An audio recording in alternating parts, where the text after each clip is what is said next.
ಸಾಯಿರಾಮ್. ಓ ನನ್ನ ಪ್ರಿಯ ಮಗುವೆ, ನಿನ್ನ ಜೀವನದಲ್ಲಿ ಕಷ್ಟಗಳು ಎದುರಾಗಿವೆ ಎಂದು ಬೇಸರಗೊಂಡಿರುವೆಯಾ? ನಿನ್ನ ಆರ್ಥಿಕ ತೊಂದರೆ, ಅನಾರೋಗ್ಯ, ನಿನ್ನ ಮನೆಯಲ್ಲಿ ಶುಭ ಕಾರ್ಯದ ವಿಳಂಬ ಇವೆಲ್ಲವೂ ನಿನ್ನ ಮನಸ್ಸನ್ನು ಘಾಸಿಗೊಳಿಸಿವೆ ಅಲ್ಲವೇ ಕಂದ? ಚಿಂತೆ ಬೇಡ. ಇಂದು ಸಾಕ್ಷಾತ್ ನಿನ್ನ ಸಾಯಿಯಪ್ಪನೇ ನಿನ್ನೊಂದಿಗೆ ಮಾತನಾಡಲು ಬಂದಿರುವೆನು ಕಂದ. ನಿನ್ನ ಎಲ್ಲ ಪ್ರಶ್ನೆಗಳಿಗೂ ಉತ್ತರವಾಗಿ ನಿನ್ನ ಮುಂದೆ ನಿಂತಿರುವೆನು ಮಗು. ನಿನ್ನ ಖಾಲಿ ಜೋಲಿಯನ್ನು ನೋಡಿ ಹೆದರಬೇಡ. ನಾನು ಇನ್ನು ಜೀವಂತವಾಗಿಯೇ ಇದ್ದೇನೆ. ನಿನ್ನ ಮನೆಯ ಬಡತನವನ್ನು ದೂರ ಮಾಡುವ ಜವಾಬ್ದಾರಿ ನನ್ನದು ಮಗು. ನಿನ್ನ ಆರ್ಥಿಕ ಕೊರತೆಯಿಂದ ನಿನ್ನ ಕೈಗಳು ಕಟ್ಟಿ ಹಾಕಲ್ಪಟ್ಟಿರಬಹುದು, ಆದರೆ ನನ್ನ ಆಶೀರ್ವಾದದ ಕೈಗಳು ಸದಾ ನಿನ್ನ ಮೇಲಿವೆ. ಶೀಘ್ರದಲ್ಲಿಯೇ ನಿನ್ನ ಜೀವನದಲ್ಲಿ ಧನಾಗಮನದ ಎಲ್ಲ ಮಾರ್ಗಗಳು ತೆರೆಯಲಿವೆ ಕಂದ. ಶ್ರದ್ಧೆ ಮತ್ತು ಸಬೂರಿಯು ನನ್ನ 2 ಕಣ್ಣುಗಳಂತೆ ಆ ಕಣ್ಣಿನ ಮೇಲೆ ನಿನ್ನ ನೇರ ಮತ್ತು ದೃಢವಾದ ದೃಷ್ಟಿಕೋನವಿರಲಿ. ಏಕೆಂದರೆ ನನ್ನ ಭಕ್ತನಲ್ಲಿ ಮೊದಲು ಇರಬೇಕಾದದ್ದು ನಂಬಿಕೆ ಮತ್ತು ತಾಳ್ಮೆ. ನನ್ನ ಕಷ್ಟದ ದಿನಗಳು ಶಾಶ್ವತವಲ್ಲ. ನನ್ನ ಸಾಯಿಯಪ್ಪ ನನ್ನೆಲ್ಲ ಕಷ್ಟಗಳನ್ನು ಕರಗಿಸುವನು ಎಂಬ ನಂಬಿಕೆ ಮತ್ತು ಈ ನಿನ್ನ ಸಾಯಿಯಪ್ಪನು ಸರಿಯಾದ ಸಮಯಕ್ಕೆ ಸರಿಯಾದ ರೀತಿಯಲ್ಲಿ ಎಲ್ಲವನ್ನು ಸರಿಪಡಿಸುತ್ತಾನೆ ಎಂಬ ತಾಳ್ಮೆ ನಿನಗಿದ್ದರೆ, ನೀನೆಂದು ಊಹಿಸಿರದ ರೀತಿಯಲ್ಲಿ ನನ್ನ ಯೋಜನೆಗಳು ನಿನ್ನ ಬದುಕಿನಲ್ಲಿ ನಡೆಯುತ್ತವೆ ಮಗು.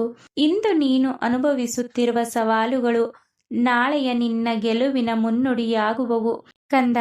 ನೀನು ಯಾರ ಮುಂದೆಯೂ ಕೈ ಚಾಚಬೇಡ. ಈ ಶಿರಡಿಯ ದ್ವಾರಕಾಮಾಯಿಯಲ್ಲಿ ಕುಳಿತಿರುವ ನಿನ್ನ ಸಾಯಿಯಪ್ಪ ನಿನ್ನನ್ನು ಎಂದಿಗೂ ಉಪವಾಸ ಮಲಗಲು ಬಿಡುವುದಿಲ್ಲ ಮಗು. ನಿನ್ನ ಪ್ರಾಮಾಣಿಕ ಶ್ರಮಕ್ಕೆ ತಕ್ಕ ಫಲ ಸಿಗುವ ಸಮಯ ಹತ್ತಿರ ಬಂದಿದೆ. ಧೈರ್ಯದಿಂದ ಮುನ್ನಡೆ. ನಿನ್ನ ಸಾಲದ ಬಾಧೆಗಳೆಲ್ಲವೂ ಕರಗಿ ಹೋಗಲಿವೆ. ನಿನ್ನ ದೇಹಕ್ಕೆ ಈಗ ಬಂದಿರುವ ರೋಗವನ್ನು ಕಂಡು ಭಯಪಡಬೇಡ. ನಿನ್ನ ರೋಗವನ್ನು ಗುಣಪಡಿಸುವ ಪರಮ ವೈದ್ಯ ನಾನಾಗಿದ್ದೇನೆ ಕಂದ.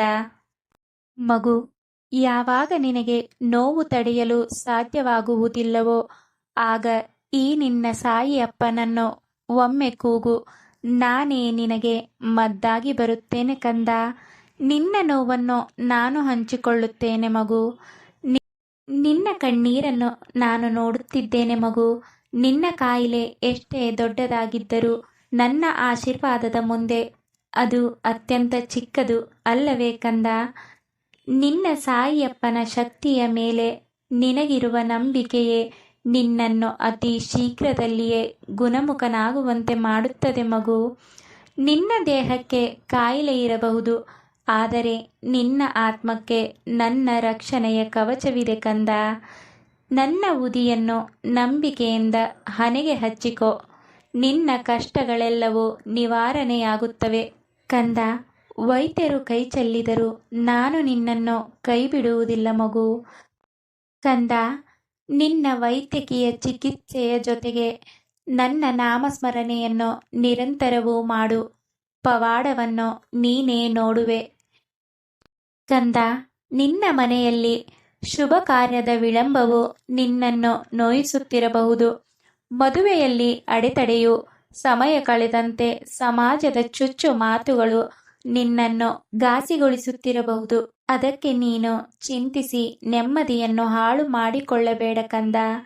ಪ್ರತಿಯೊಂದಕ್ಕೂ ಅದರದೇ ಆದ ಒಂದು ಸಮಯವಿದೆ. ಆ ಸಮಯ ಬಂದಾಗ ನಿನ್ನ ಬಾಳಿನ ಸಂಗಾತಿಯು ನಿನ್ನನ್ನು ಹುಡುಕಿಕೊಂಡು ಬರುತ್ತಾಳೆ ಕಂದ. ಈಗ ವಿಳಂಬವಾಗುತ್ತಿದೆ ಎಂದರೆ ನಿನ್ನ ಜೀವನದಲ್ಲಿ ಅತ್ಯಂತ ಶ್ರೇಷ್ಠವಾದದ್ದು ಮತ್ತು ನಿನ್ನಂತೆಯೇ ನಿನಗಾಗಿಯೇ ಕಾಯ್ದು ಕುಳಿತಿರುವ ಜೀವ ಇದೆ ಎಂದು ಅರ್ಥವಲ್ಲವೇ ಮಗು? ನಿನಗಾಗಿ ಅತ್ಯುತ್ತಮವಾದದ್ದನ್ನೇ ನಾನು ಕಾಯ್ದಿರಿಸಿದ್ದೇನೆ. ಅಲ್ಲಿಯವರೆಗೂ ತಾಳ್ಮೆಯಿಂದ ಇರು. ನಿನ್ನ ಭವಿಷ್ಯದ ಸಂಗಾತಿಯನ್ನು ಆಯ್ಕೆ ಮಾಡುವ ಜವಾಬ್ದಾರಿಯು ನನ್ನದು. ನಿನ್ನ ದಾಂಪತ್ಯ ಜೀವನ ಸುಖಮಯವಾಗಿರಲು ನಾನು ಈಗಿನಿಂದಲೇ ದಾರಿ ಮಾಡುತ್ತೇನೆ. ಚಿಂತಿಸದಿರು ಮಗು. ಓಂ ಸಾಯಿರಾಮ್.